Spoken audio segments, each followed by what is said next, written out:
Hello and good morning. Tuesday morning. It's a beautiful day. It reminds me of that U2 song, right? It's a beautiful day. Great way to start. Welcome to Money Truth Moments with our very own Judy Copenbarger. Morning, Judy. How you doing? Good morning. I am well, and happy March to you. Crazy, right? We're already here in March. We just talked about February. Here we are in March, and it's just crazy how time flies. It's going so fast. It sure is. So, hey, I wanted to talk to you today. It's a great way to start March. We've got a lot of great content. I know, folks, thank you for joining us this morning. If you're not following Judy, please do so at judycopenbarger.com. You need to really take a look at also some of the free resources that we're going to discuss a little bit later. But most importantly, follow her on social media. You're able to capture some of the previous shows that we've been talking about. We started this series in the last several weeks about the Copenbarger Method of multi-generational financial succession. So there's great episodes, there's great content you guys need to take a look at. And today we're going to keep going down that path of the series. So without further ado, I don't want to run out of time because it's always great content talking with you. So what do you say we get started? Let's do it. I'm ready. All right. So one of the questions that's come up is when it comes to a succession planning, how would you define success? Wow. I think confidence. I think if you have this just sense of confidence that there's no stone left unturned, you've done everything that you can to put things in place the way you like them to be. If you're not there to manage it, that's what it's all about. And I think of business owners. You think about succession, not only for our lives and our families, but for business owners. So when you're thinking about your family finances, who's going to manage it in the future? How's it going to manifest if we need to sustain a business? A family comes to mind that we helped some plumbers in Orange County. And years ago, we met them, and the family had done really well. For about 25 years, they ran the business, mom and pop shop, was doing okay. The son grew up, went off and got his MBA and came back and got into the business. And they thought, great, he knows all about business now. It didn't go well. He didn't have the business sense that he needed. His wife came in, daughter-in-law, right? To the dad that started the thing. Daughter-in-law came in, turned the thing around, got everything going with marketing, got everything going with distribution, managing all of that. They put systems and processes in place, and it just thrived. And it went from this level to this level to this level. Well, now they have a problem. And the problem is they've got this son in the business, but there are two kids not in the business. So when we're thinking about financial succession, like the next generations providing for our kids and their kids, when we're not here, how do you be fair? If all the money's tied up in this business, you don't want to have them have to sell a business that's thriving. So how do you be fair? So they were looking at maybe we could take the warehouse that the business is in, family fairness in business succession, pardon me, real estate, other real estate holdings that they have, maybe they could inherit those and the business now would go to the one son. So there's so many things you can do to kind of even out the playing field when you're thinking about succession. But for most people that have more than one child, it comes down to, or grandchildren even, it comes down to how do we be fair so it feels fair to them? And the confidence of knowing that you did everything you could to get that done right. Thanks. That really does break it down and define it. Absolutely. So I know, again, we're talking about the Copenbarger Method. So why Copenbarger, the legacy and the method? Because we're values driven. Our whole process is about values. We start with the why of your life. Why do I wake up every day? What lights me up? When I put my head on the pillow at night and I know it was a great day, what did I accomplish? What are the values that flowed through me in the unfolding of my heart that day? So it's all about your values and achieving goals in alignment with those values. It's proactive, not reactive. So we're always moving towards something, not running away from something. And then at the heart of everything is marital harmony for people who are married, family harmony for people who are not, just making sure that everybody is in alignment with where we're going. We're all rowing the same direction. We're not fighting about it. I had a heartbreaking call yesterday from some clients, actually. Mother passed away. They're in their mid-60s. Mother passed away of the wife. And they've always had a very close family. They got along. She has a brother and then now their surviving father, right? Widowed. and they are not getting along. There's all this infighting and unfairness, but you told me and you promised, and that's not what we agreed to. There's all of this disharmony coming through. It's heartbreaking when we all grieve differently and anger comes out. I think they'll get through it, and they've got some tools and systems now that will help them with these conversations. But to already be grieving and to have lost a mother, and now to have all this happen is just heartbreaking. So the Copenbarger Method is all about family harmony. It's about making sure that when we go through a process of somebody's passing, of a special needs plan for a child that we didn't see it coming, right? For any kind of transition, you're out of work and now you've lost your home and all these things that happen and we have to reboot. Just making sure that when all those stresses come and all that transition's happening, we can help leave a family better than when we found it. So they get along better, they have more understanding, communication is opened up, and the anger and all that disharmony goes away. So it's that why that drives our process to help other people with their why. The family harmony, I think it's definitely something that sometimes I think we all take for granted. And I will share a quick story with you, just exactly very similar to what you talked about, that I had to attend this meeting to be, I don't even know if you want to call it a mediator, but I had to videotape this communication among this family. The mom had passed away, the dad's left behind. But it was pretty sad to see just how money can destroy a family.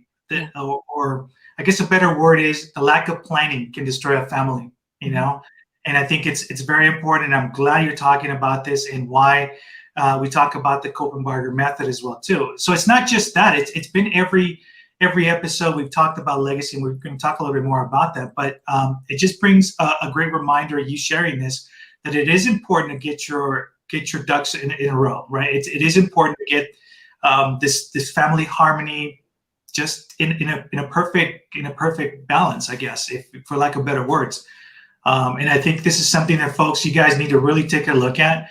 I want to welcome you guys for joining us this morning. This has been another great morning. We're off to a great start talking about the Copenbarger Method. And again, I'm very fortunate that we get to share this with this time with Judy, because she shares a lot of great wisdoms, a lot of great stories that can relate and help us kind of move along the path.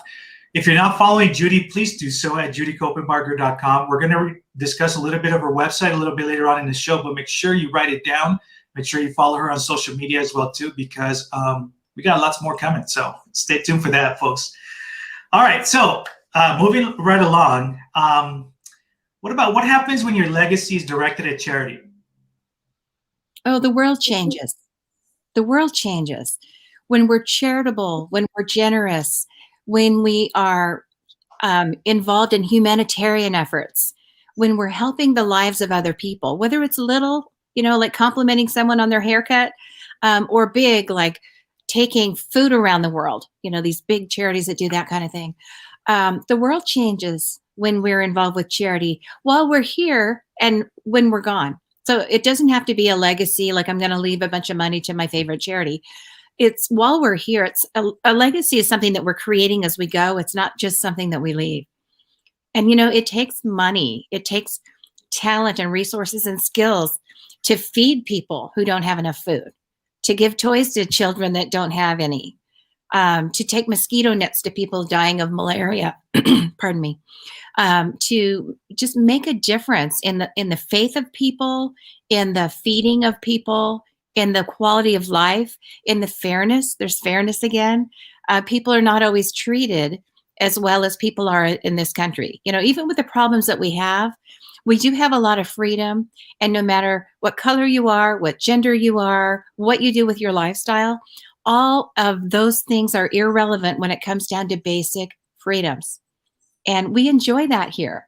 But not everyone gets to. Other countries are not fair. They're oppressed, even tortured, for whatever reason. And it takes money to solve problems like that. And then a lot of times it's easy to sit back and say, well, the government will do that. We've got lawmakers that can do that. We've got leaders that can make a difference out there. It is not done that way. I mean, that can help. And, federal money and state money can help with things like that. But when you look at all the big problems, human problems that have been solved in the world, it all comes down to private gifting. People that just say, you know, I have a passion. I had an experience. My family had an experience. For some reason, I'm really interested in making a difference in this area, whether it's helping animals, helping people, helping the planet. I want to make a difference. And so I'm going to put my effort, my resources, my time, my money into making a difference. And so it's something that happens in our lifestyle. It's part of the values that we live. Now it can carry on into our succession. It can carry on into charitable giving and setting up foundations and leaving money maybe in a trust, or teaching our children, more importantly, how to give and how to make a difference outside of just their own little lives. Those are things that we can do as parents and as leaders in our own community, whether we have a lot of degrees and a lot of influence or not.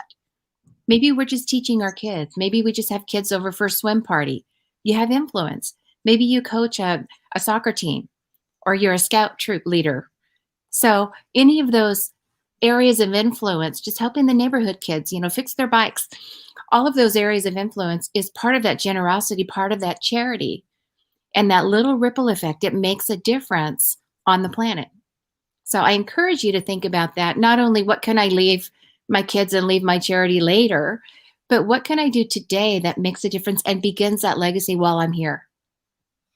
Yeah, and if I may, I'm going to share with you a really quick story about the ripple effect, right? Mm-hmm. So I tend to, I teach continuation high school, and I do it because I enjoy it. I do it because I don't know what it is. I have this bond with these kids, right? There's a great level of interaction and communication with them that we always connect in all different levels. So long story short, we just finished one of our classes.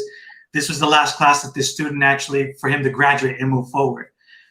So he said, hey, can I still keep in touch? I would love to learn more about how to get a better job, interview practices and all that. I said, absolutely. I'm always going to be a resource for you. So following that conversation, he sends me a follow-up email just saying what a difference I've made for him in his life, to inspire him to do better, to know that to get to where he wants to be, it has to be hard work and all that. And I have to tell you, a grown man, I got choked up reading this, but it's that whole thing that if we can make a difference for one person every single day, just think about how better our life and our world would be, period, especially with our youth. So I wanted to share that really quickly because it does apply to that ripple effect that you're talking about and making that difference, and wow. Yeah, I look forward to continuing being part of this young man's journey, just to help him and see him get to where he needs to get, to the top. So what a great story. What a great letter. I'm looking forward to seeing that letter. But when you think about the ripple effect, so it's not just this kid that might make a couple bucks an hour more while he's young. Right. It might set him on a different career, entrepreneurship, ownership, maybe working for some big company somewhere, opening up his creativity and unlimiting his mindset. You got to have a hand in that. And it sounds like you'll continue to do that. But that's the ripple effect. So now he might get married one day. His wife will do better. His kids will do better. Everyone that he influences, now that he's at a different level, more like he might coach a team one day. He might teach a class one day like, you did. So all that ripple effect of all the people, hundreds, thousands, millions over time will be impacted by that one gift that you gave him, pouring into him, helping him believe in himself and getting some resources. It's amazing. And we can do that every day in any way. That's so awesome. Thanks for sharing that story. Thanks for allowing me to share it. I think it's the more we share with folks out there, specifically when it comes to Money, Truth, and Life, which is also the name of your book, which congratulations, by the way, it continues to thrive really well. So I'm very happy that that's been in the hands of a lot of folks. And if you haven't got it, folks, I'm going to take a quick moment to let you know you got to get this book. Correct me if I'm wrong, but I think you can still get it on Amazon Kindle for about 99 cents, right? Yeah. If you like to read books on your iPad, I kind of like real books. I like to open them and, smell them and hear them crack. So I do collect books and read a lot of those. But you can get it on Kindle if you prefer, 99 cents plus tax. Or the book, I think, is 20 bucks or something. Amazon, Barnes & Noble, Books A Million, Target, anywhere they sell books, you can find it. Money, Truth, and Life. And actually, this might be a good segment into, let's talk a little bit about the judycopenbarger.com. Folks, there's a wealth of resources. The book is available there. You also have the mastery program, online mastery program there as well too. Talk about your website and the resources that are available, folks. And more importantly, they're free. So there's no excuse for you not to go on there. So take it away, please. They are free. Yeah. The website's full of articles and videos and information that will help you. You know, we're talking today about a little bit of estate planning, legacy planning, business succession. And a lot of reasons people don't move forward is they know there's a problem, kind of. They don't know where to start. Well, what do I even need to ask? I don't even know enough to know what to ask. So you can go to the website and learn what you need to know to ask the right questions so you can get going on your strategic plan that'll work for your family. Also on the website is the Truth About Money green magic button. That'll take you right to our Money, Truth, and Life online mastery program. And right now, that online mastery program that covers all areas of finance, by the way, it covers the legal, the estate planning, the taxation, all of the investments, stocks and bonds and all of that, 401ks, IRAs. It talks about all the insurances, cash flows, everything. All of that is in a course that we've created for you.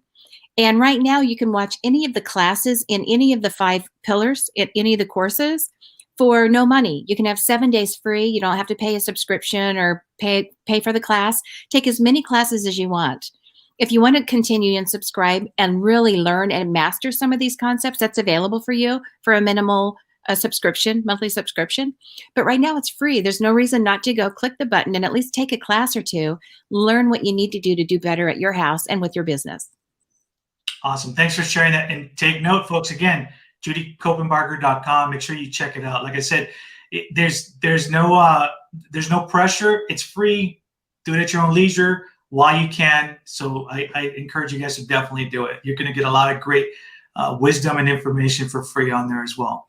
So let me get back to, again, why Copenbarger, right? Why Copenbarger, and also leaving my life print and legacy on community as family. Why the Copenbarger Method? I think my philosophy and my purposefulness and my background drives me to make that available for other people. Not that everybody has to go to finance school and go get a law degree or anything like that, but my life print is important to me. And I think for most people, when they really consider why they're here, their life print is important too. And by life print, I mean, it's that footprint of our life that's here long after we're gone.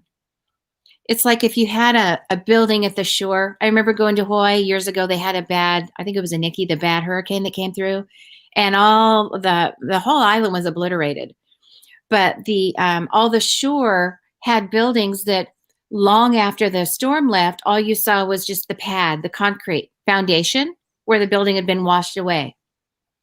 And you think about that pad, that's the footprint of where the building had been, where the life had been, where the business had been, where there's a history. That's the legacy of what had been there before. And I feel like I'm going to have that when I'm gone. I'm going to have a life print, a footprint of my life. And that life print is going to be represented by what I leave behind tangibly. It's going to be represented by the values that I shared in other people's lives, the things that I instilled in others that I model for other people. And then any other tangible things I left, like, a website or a book where somebody can pick it up 20, 30, 50 years from now. The concepts are timeless. It's evergreen. It's timeless. So I'm creating that. My husband and I are creating that for our children. We're creating that for our grandchildren and all the people that we care about in our communities. And I'd like to think that other people have that same desire, that same why, to be intentional about the life print that they're leaving for others.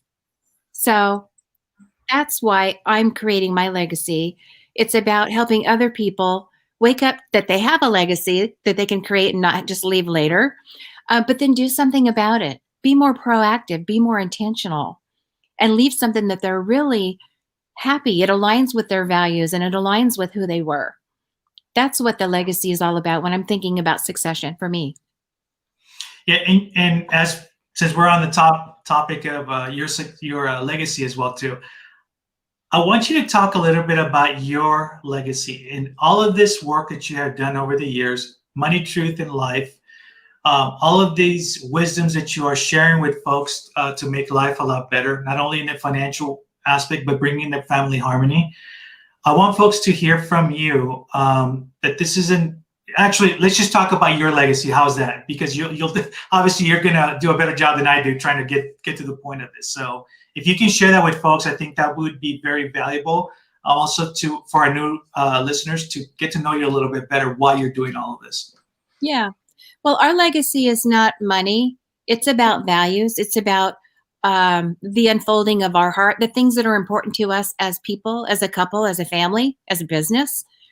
It's about those things, spreading those good things. There are values, so we think they're good things, right? Out into the world, into the community, into the country, into the planet, globally. So just having a difference, that ripple effect you talked about, teaching that one young man, teaching that one young woman, taking a business owner and helping their succession turn into something that will continue to grow and sustain instead of kind of peter out over time. Helping families come together with that family harmony and not get split up. I don't know what the divorce rate is now, but I think it's up since COVID. I think it's worse than ever before. And it was already bad numbers. That's terrible. You've got young adult children or even older adult children that don't talk to their parents. You've got siblings that years ago something happened and they're not communicating. Now their kids are mad at each other. They don't even know why. It's just so sad. So just thinking about what can we do to bring more marital harmony, family harmony, intentional living, lining up our values, all of that kind of, you can't really take it apart. It all goes together when you're thinking about the legacy and the values that you have. So I know it's kind of a woo-woo, it's kind of conceptual, but everybody's got something that they can do to not only make their life better and make their relationships better, but pass that along to other people. There's always something that we can do. Like you said, help someone every day, do something every day. If we all did that, that would turn the whole world around and not be angry at people for just having a different opinion. Where's that coming from? So Right. I know I kind of got off the subject, but I hope I answered your question. You absolutely did. So let me give you a follow-up question with that. So for folks that are just listening for the first time or don't really even know how to even get started down the legacy path, right?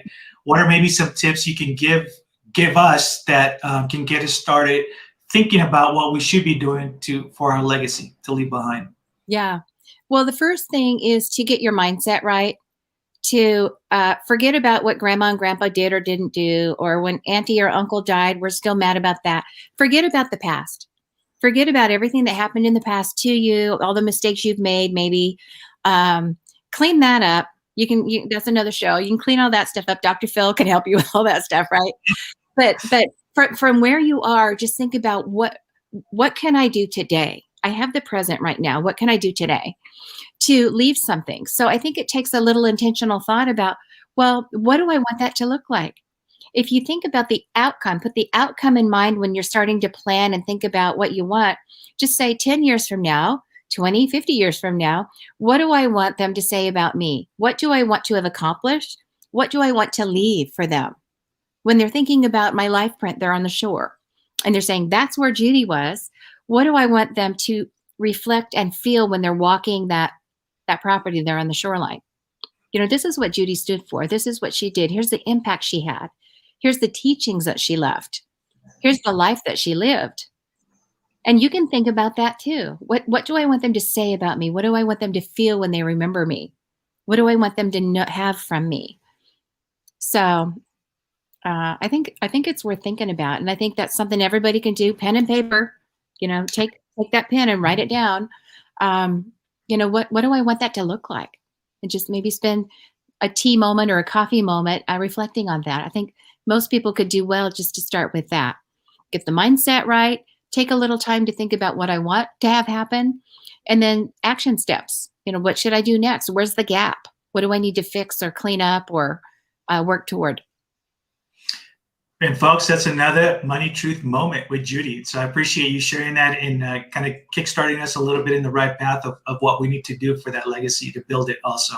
Yeah. So I know we're coming close to the end of the show, and now it's time for our favorite part of the show, which is our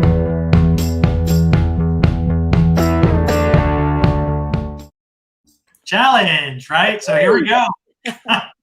You always give us these great challenges, and we encourage you guys as you're listening to some of these challenges to make sure that you try them out. Let us know how it works out. Share some of your stories. We love to talk a little bit about it here on the air as well too. So, hey, what do you got for us this week? Okay, I love this part. Get your pen, get your paper. You have to go from your brain through the pen to the paper to get it out, right? There's something magical about writing down any goal or objective. If you do that whole process, it happens. You can't just write it on your phone. People do that, but you need that magic of your body being involved. Okay, so that's first thing. Here's your challenge. The first thing is, if you have a business, I want you to kind of consider your business. If not, then we're going to think about family. So we're talking today about the Copenbarger Method of succession, financial and business, if you have one, succession.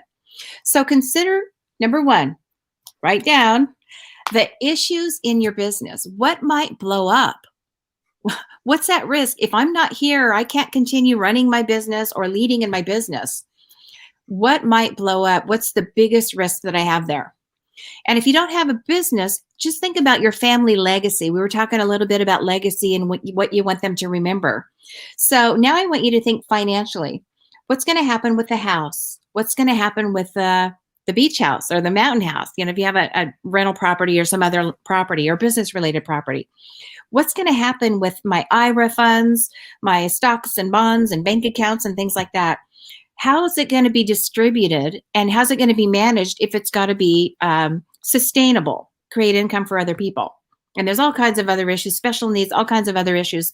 But I want you to, number one, consider your business, what could happen bad, and your family wealth, what could happen bad if you're not here? What are the risks? The second thing, what's the outcome I want to have? You were talking about keeping the outcome in mind. Is it family fairness, like the plumber family, making sure that it's even or as even as it needs to be? What about longevity of the business? Do we want the business just to be sold and everybody cash out, or do we want it to keep going? And with your family, same thing. Do we want grandma's house to go through us to our children and their children? The family farm, the family business? Is there a succession that we want to keep it together? And that might require planning, and it might require other areas of finance, insurances, cash flows, legal planning, tax planning. So number two is, what's the outcome I want to have? And then number three is, write down at least 2 action items that you can take this week. So it's imminent, it's right now, that can help you button up your succession planning. So you got that?